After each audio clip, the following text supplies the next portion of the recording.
What's up, everybody? It's Deli Dill Gaming, your favorite ginger bearded dad gamer, and welcome to episode 2 of the Parent Gamer podcast. Now, I'm super excited for today's guest. I've known this guy for probably about, I think, almost 3 years coming up, which is crazy since I started gaming and started doing content creation and stuff. And I'm super excited to introduce our guest, Pastor Dustin. This guy is awesome. He's amazing. He's a pastor and a gamer.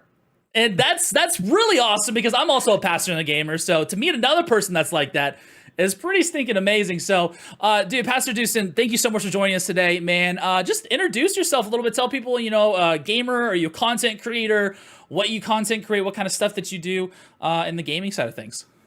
Yeah, so super happy to be on here. Thank you for having me. Yeah. So I'm a pastor. I'm a parent of 4. Been streaming on Twitch and creating stuff on YouTube for the past 3 years. Wow. Like the little intro spiel that I always say, it kind of sums up everything that I do, but I often say this. Hi, my name's Pastor Dustin. I'm a real pastor who plays Pokemon, Doom, and everything in between, all with the intention of sharing God's love with the gaming world because I believe God loves gamers. Yeah. And so do I. So that Pokemon to Doom, I mean, that's quite a span, but yeah, been in this space for a little over 3 years. Started in February of 2019. My first stream was Doom 2. Total of 6 unique viewers. 2 people talked. They were both trolls, and I was like, "All right, this is Twitch. Let's go." I love it, dude. That's awesome. So 3 years now content creating, dude, and yeah, that's awesome. So the whole purpose. So you're talking about how you're a pastor. You love playing games, and you have the whole intention of reaching people for Jesus. Now, was that kind of the initial start of why you started streaming? What was the whole journey with you starting the stream and everything? Yeah, so it's funny. My wife, I've been married for 13 years, and my wife, who is from a little East Texas country town of 1,000 people, one stoplight, nobody there, didn't have internet until she was a junior in high school, and it was a dial-up modem. Didn't get texting till sophomore in college. No, video games, nothing, no technology background. Whereas I grew up with, computers and consoles and blah, blah, blah, all that kind of stuff. And from Houston, big city, all that. Anyway, I've been in ministry now, in pastoral ministry for 14 years. Wow, and awesome. so this all, happened, 10, 11 years into ministry. And my wife, it's funny, say all that that it was her idea. She said, "Is there some way you could combine your love of sharing the gospel and preaching and all that kind of stuff with technology and gaming?" And I don't think so. I don't know if that's a thing. But then I kind of learned about Twitch, and so I made it a matter of prayer and said, is this something that I should do? And I just felt kind of like I was being led into that. And so I wrote out that line that I just said. I wrote it out as a mission statement. Wow. To 1, keep myself grounded, and 2, to introduce, new people to the content, what to expect and all that. Wow. But yeah, that was the mission from day one, is to just share the love of God with the gaming world. And so there's lots of ways that we do that. We're sharing the gospel, reading the Bible, doing Bible studies, but I'm also dressing up in dolphin costumes. Yes, I've seen that. Just insane stuff. I have all these weird effects on stream or whatever. So people are trolling me all the time and making me play games I hate, like Subnautica, where I'm deathly afraid of the ocean and seriously having heart palpitations from this stupid game, and everyone's just laughing as I'm dressed up in a dolphin costume and crying. It's good times. Dude, good times, man. Well, that seems like it's been amazing, bro. And I think that's something similar to why I started streaming too, was the aspect of number one, I started streaming because I was like, man, I want to make friends. That was one of the reasons, because I moved to a new state, didn't really have any connections or community. I've been hearing man, people are making friends in gaming. This is cool. Let me stream. Let's see what happens. And then I came across GMA, God Mode Activated, which we're both have been a part of, and kind of I even saw you, and I saw a couple other people. They were streaming and they were sharing the gospel, and I was like, whoa, what? We can bring gaming and Jesus into the same thing? And I totally flipped the script, and I was like, no, we are totally 100% doing this now, where now we're gonna not only game, but I have the whole intention of being able to share my faith, or even just bring light to somebody's life, because we live in a world, honestly, that needs Jesus so bad right now. That I think any moment that we can get, even when it's on Twitch, when there's already a 500 million people at all times on Twitch that are viewing streams or whatever. And so it's become almost this mission field where it's man, we got to reach, we want to reach these people for Christ and everything. And I think that's a huge, awesome, amazing thing that is also starting to become something that's more I guess more Christians are starting to step out and wanting to do that more and Yeah. more of sharing their faith, which is an amazing thing to see. Finally, 2 years ago, or even 2 years ago, like we didn't really see a whole lot of that, It wasn't and now a we're lot, seeing yeah. it. Yeah, and now all of a sudden it's like all of a sudden COVID hit, and it's like, whoa, let's go. So Right. that's huge, man. That's an amazing thing. And so, like I said, you've been gaming. How long have you been gaming? Like, when did you start gaming? So we talked about content creation. 3 years, Right. you've been content creating, but how long have you been gaming? Yeah, so I've been gaming my entire life. Since I was 3 years old, we got an NES and started with Super Mario Brothers. Learned to, and I can still accomplish this feat. I can beat the original Super Mario Brothers with the controller upside down because I couldn't read yet, and that's just how my little 3-year-old brain held it. And for some reason, left meant right and right meant left, and my life's been backwards ever since. But figured out how to beat Mario with the controller upside down on the original NES as a child, and still I can because I still have all these retro consoles and stuff at home. I can go back to that point in my brain and rewire my brain for a second and play the game that way and still run through it, which is crazy. But yeah, I've been playing ever since then. Grew up with the NES and we got a Genesis. Those are some of my first gaming memories. Grew up with them, loved them. Remember getting our Sega Genesis at my grandparents' house and playing it on a little bitty TV that was on the kitchen table and playing Sonic 1 on there. I have that distinct memory. In fact, I talked to them just a month or so ago and asked them about that to see if my fuzzy memory was right. And they said, yeah, I remember that it was like a 10-inch TV and it was on the kitchen table. I was like, yes, let's go. I didn't make it up. I love it. So yeah, all the way back then. And even before that, my earliest memory with gaming period was watching my mom play the original Legend of Zelda on an NES at my other grandparents' house. My mom, who she doesn't like video games or care anything about them past that game. That's the only game she's ever liked or cared about. That's but funny. my mom has done something I have never even been able to do, and she has beaten the first and second quest of Legend of Zelda before the internet on her own. Oh my goodness. And I've never beaten the second quest, so I'm like, okay, hey mom. So your mom is the That's ultimate Legend of Zelda gamer then, and she's the one who's able to comment. And I've tried to introduce her to all these other Zeldas, and she's like, no, I don't care. There's too many buttons. It's 3D. I don't care. Give me my old NES, 2 buttons. I love it, dude. That's awesome. Yeah. So not only are you a parent gamer, but it seems to be that your mom was a gamer for a little bit too, or just kind of so you're not kind of the first person to play. That season. Right, Yeah. but she enjoyed watching me play. That's so cool.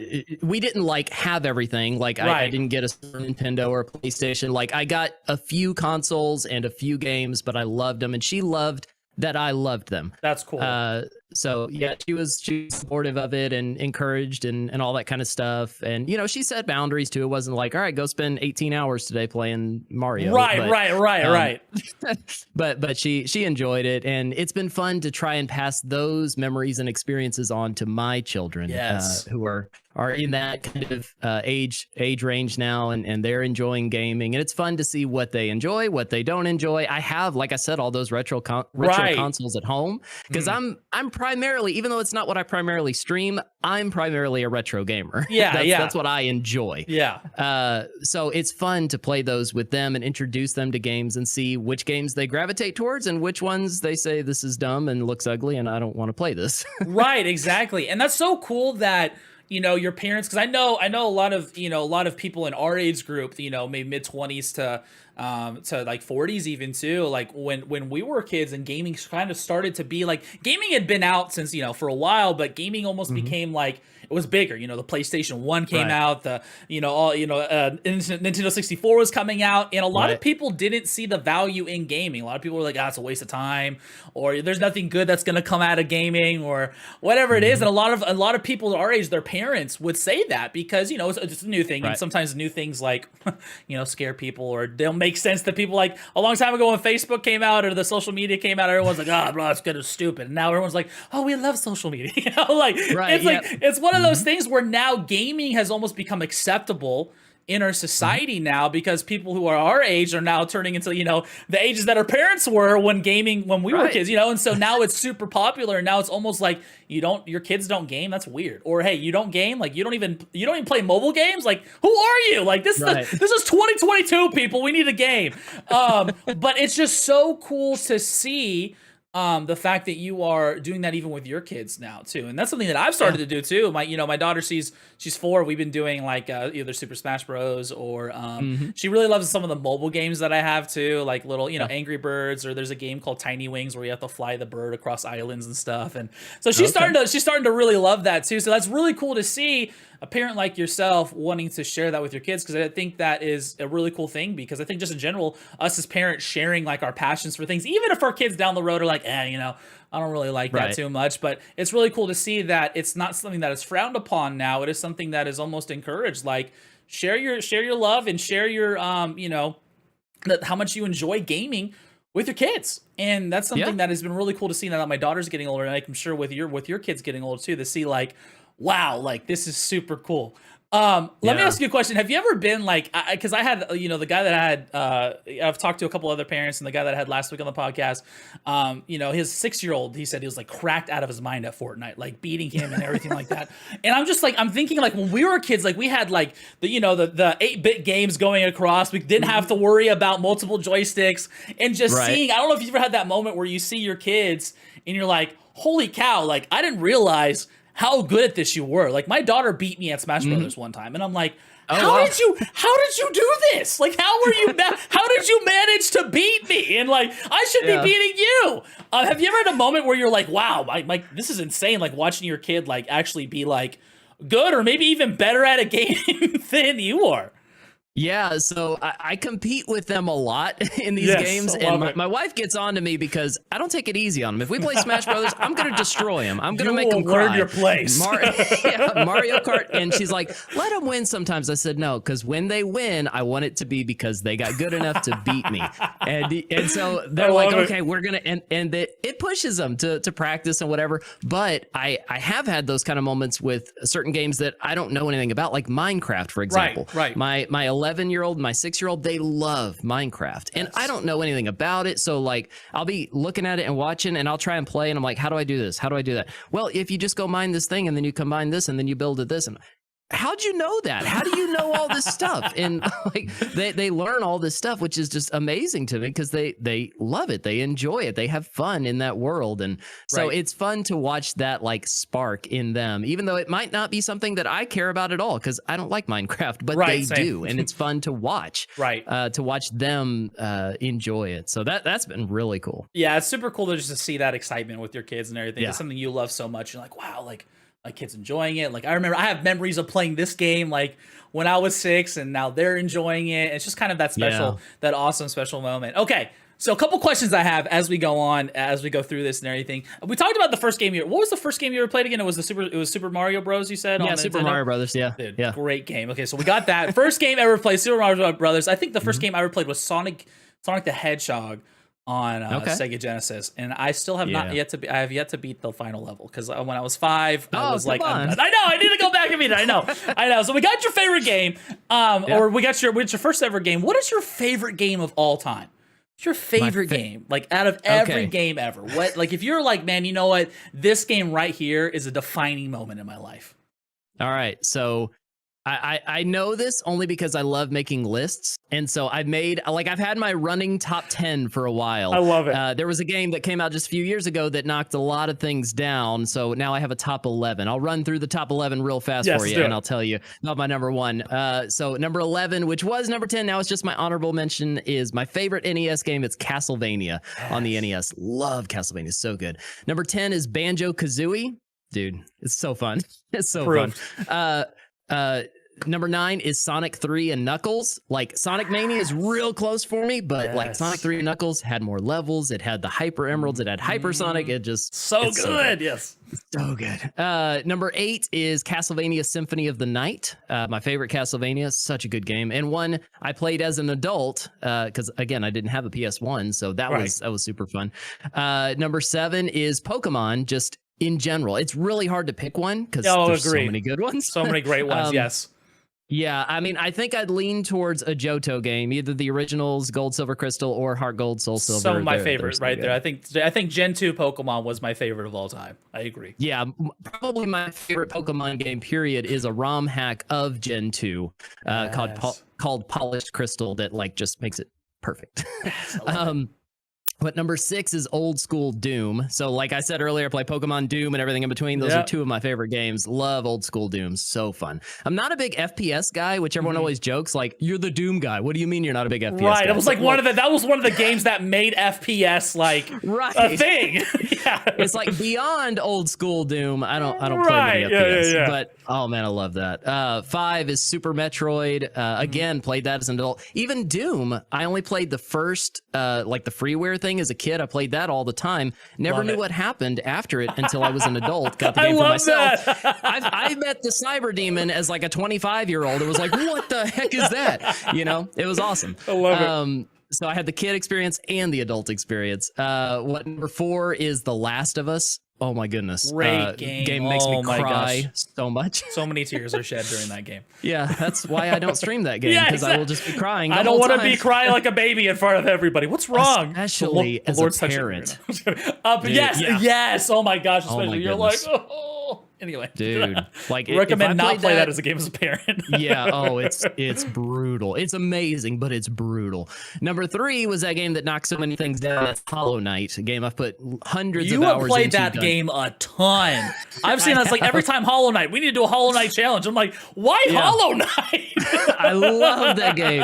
It's so good. It looks the good. combat's good. The world is good. The art and music is good. Everything is just perfect. And I'm so stupidly insane for doing this, but I said that I will do everything that game has to do, and I have. I've done everything in the game, all the achievements on multiple platforms. That's amazing. But there's one thing that's so far beyond the achievements. Like it's only the most insane idiots in the world even try this. But if you know Hollow Knight, to anyone listening, you'll know how crazy this is. That I'm trying to do Pantheon 5 with all 4 bindings at the same time. It's a nightmare. I've done the first 4 with all the sounds bindings horrible. at the same time. I don't even know what that is, but that's something I do 40? not want to try. It's 42, all 42 bosses from the game in a row, harder versions of them with a secret final boss, which is a much harder version than the normal final boss, with 4 huge limitations put on yourself where your damage is, you barely do any damage. You have 4 hit points, you have 1 cast of magic, and you have no charms, no upgrades, no abilities, no nothing. Nope. All that at the same time. It's a horrible nightmare, and I want to break things. When I I'd play it, rather but I I'd love rather it. have my controller intact. Yeah. No. Number 2 is Chrono Trigger, another game I played as an adult because I didn't have a Seen Super that, Nintendo, yep. but love it. And my favorite game of all time, it may sound cliche, but it's Ocarina of Time. Hey, I love dude. it. Ocarina of Time is great. I think that's I think because you seem to be more of like kind of like a Nintendo retro kind of game, like you're Yeah, saying. I would assume that a Zelda game would probably be at your top. Yeah. So Ocarina of Time. Why Ocarina of Time? Favorite game of all time. So I mean, nostalgia does play into it. I 100%. can fully admit Oh, that. 100%. But whenever the 3DS version came out in 2011, I was like, Yes. okay, how much of this is nostalgia? Is this game really still a good game? So I bought Right. a 3DS, got Ocarina of Time, and replayed it, and I said, no, this game is still phenomenal. There's a lot of reasons aside from the nostalgia. I think like I love the feeling of progression in the game. I Yes. love the like overall theme of just evil good, conquering evil. Yeah.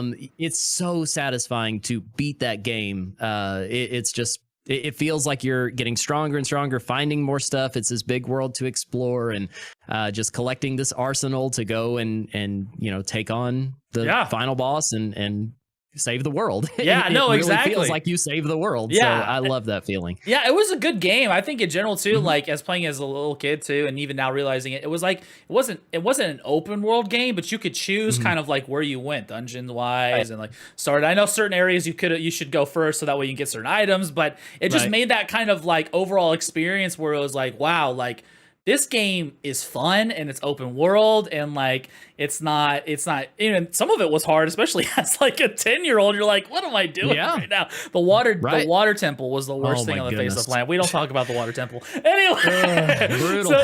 So man, that's cool, man. So you literally are, you love just Doom, Pokemon to Doom, and everything in between. I love it so much. I love lots of stuff. Yeah, I love it. Now let's talk about this real quick. Kind of getting a little more deeper here. And this question kind of have multiple parts, if depending on how you want to answer it.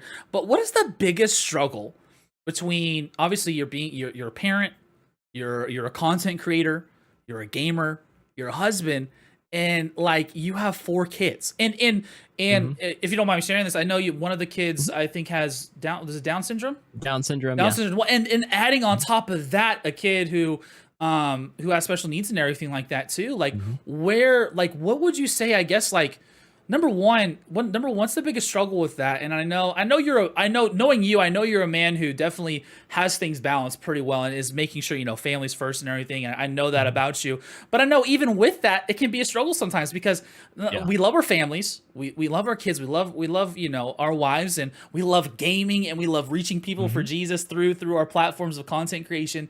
What is the hardest thing you would say for you with that? What's the biggest struggle you would say with that? I think obviously there's some things that are obvious, but I want to hear from you. What would you say? Yeah, it is a struggle. Because I mean, like you mentioned, so I say this a lot to help people understand it and to remind myself is just keeping those priorities in order. Yes. So in my life, it's got to be God is number one, like above everything, my relationship with Christ. Second is my wife, my relationship with my spouse. We've been married 13 years and we're in this, I need her. She needs me. We do life together. She's my top priority. Then it's my kids. I love my kids. They're my everything. I pour everything into them. So like it's God and family is first above everything. 100%. And then it's my, local ministry at my local church as a pastor. So my congregation, serving my church, all that kind of stuff. That's so, I mean, in other people's roles, that would be like my job, is what I'm doing. And because of the specific role that I have this, responsibility to these people to help them through life, to shepherd them, to speak into their life, to be there for them when they need them, all that kind of stuff. So that takes a pretty high priority, but my family's still above that. Of course. Then under that is this streaming and content creation and all that kind of stuff, which I love. I love doing this. I wish I could just do it all the time, but life doesn't work that way. You ain't lying. I feel it. Yeah, because I mean, there are all these other priorities that are above it. So I try to remind my own stream and chat and community all the time is like, hey, I love y'all. I love y'all. But if my wife needs something, if my kids need something, if 100%. My church needs something, no stream today. Sorry. Right, exactly. I can't. Right. And then below that is like is me, basically. So my own hobbies, interests, my gaming time. So like I don't get much time to game for myself. I put out a poll on Twitter a few days ago just asking this question specifically, like, hey, gamer friends, how many days a week do you play games? And I was thinking like in the mind of streamers and content creators like outside of it, but I didn't word it. I may do another poll for that. Right.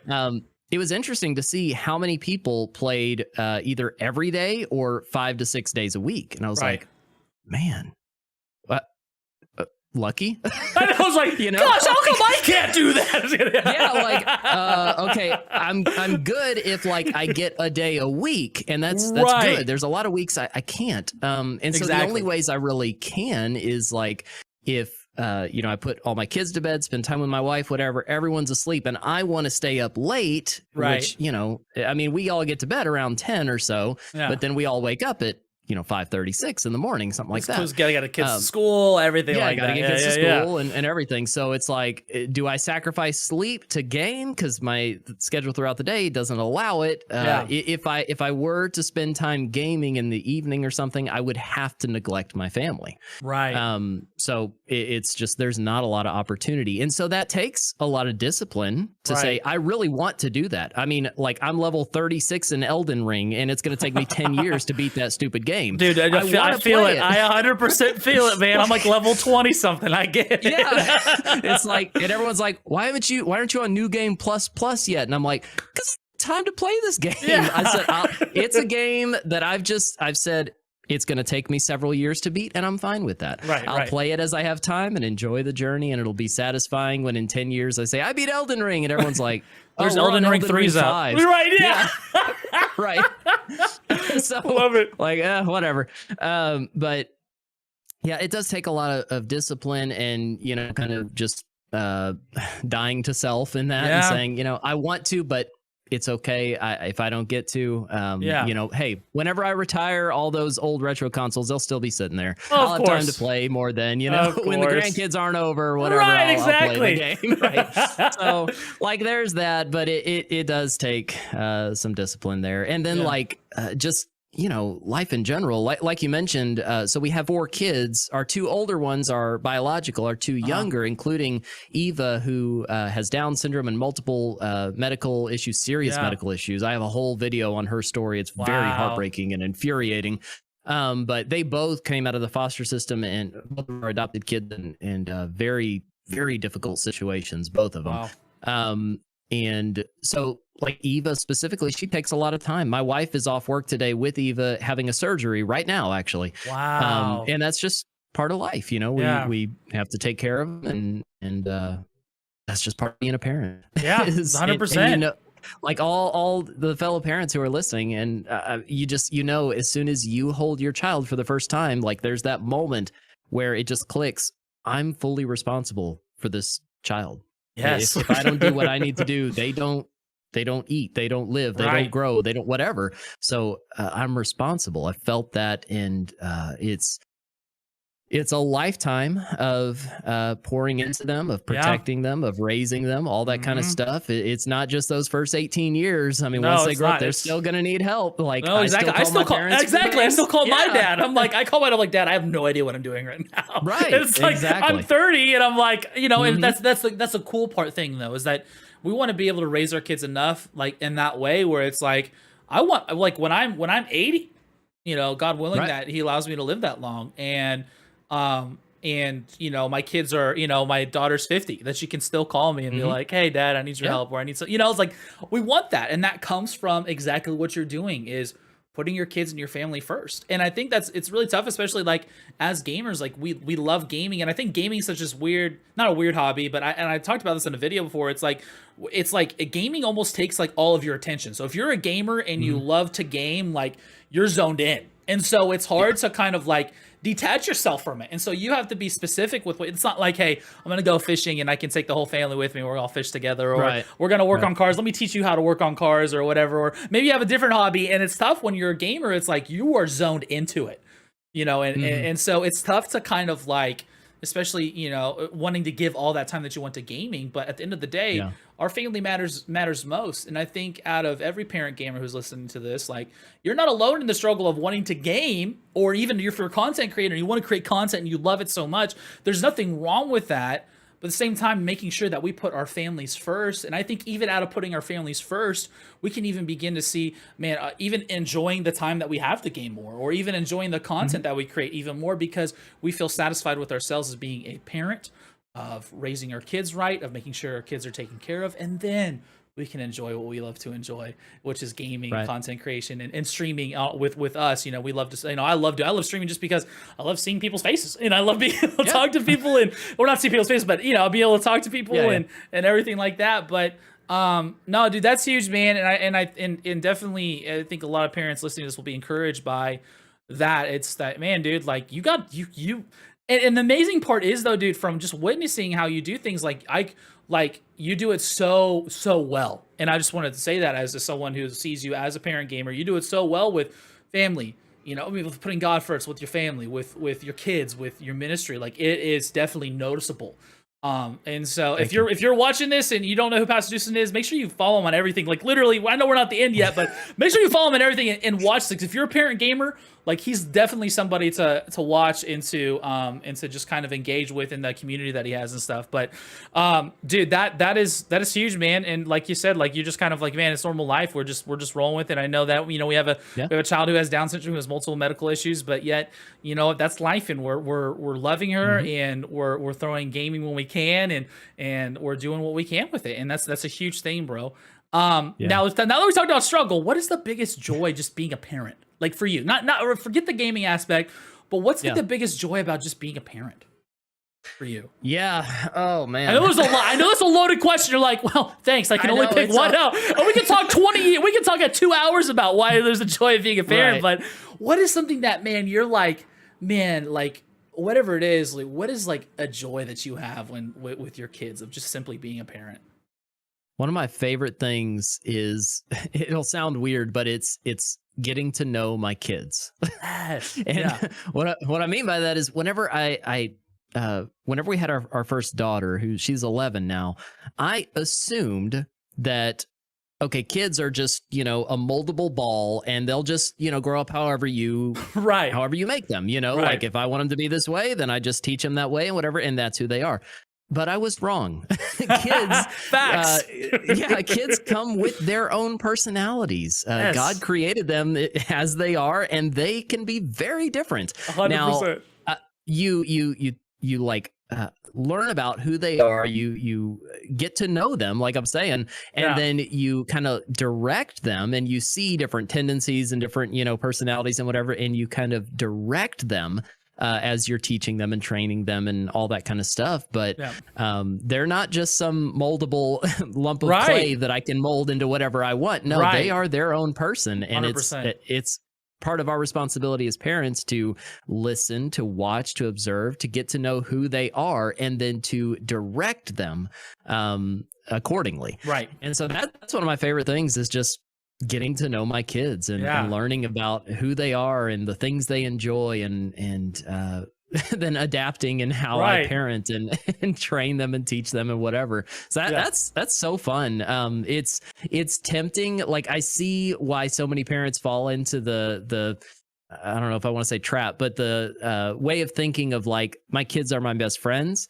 Because you love them, and it's like, they are my friends. Like I love hanging out with them and playing. Right. But at the same time, it's like, even though I love this old person that they are, I still have that responsibility to train them, to teach them, to be a parent. Right. Exactly. Yeah. And you have fun in the process. Of course. So it's awesome. That's amazing. And I think that's cool. And I love that, because I never heard anyone say what you said. Like you're learning about your kids. You're getting to know them a little more. And the cool part is that we're getting to know them as they're learning to know who they are too.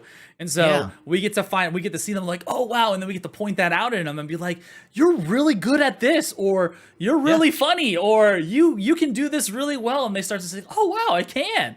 Like you know, for my daughter, she loves dancing, and so we threw her in dance, and she's good, and she loves it, and she loves making up songs on the spot. And I'm like, how are you doing this right now? She'll make up songs on the spot and just dance with it, and I'm like, what the heck? Like, this is cool. And so we get to encourage her in that. And I'm sure like you have the same thing with your kids, where like you're getting to learn and know who your kids are as they're learning it for themselves too, of seeing like, wow, I'm actually good at this, or I really enjoy this, Dad, or you know, she has a piano in her room and she loves playing her piano. She obviously doesn't know how to play it, but she's like, I really want to play piano. I'm like, let's do it, you know? So it's cool to see that. And I think that's another huge joy. I think a lot of parents, I think watching this, or even just in general, I think that's something that we all should enjoy doing, is seeing our kids just grow up and seeing who they become and seeing the personalities they develop, and being able to be like, well, like that's weird. That reminds me of like my grandpa, or that's weird. That reminds me of my, you know, of so-and-so in my family. And it's just kind of that cool moment where you kind of see your kid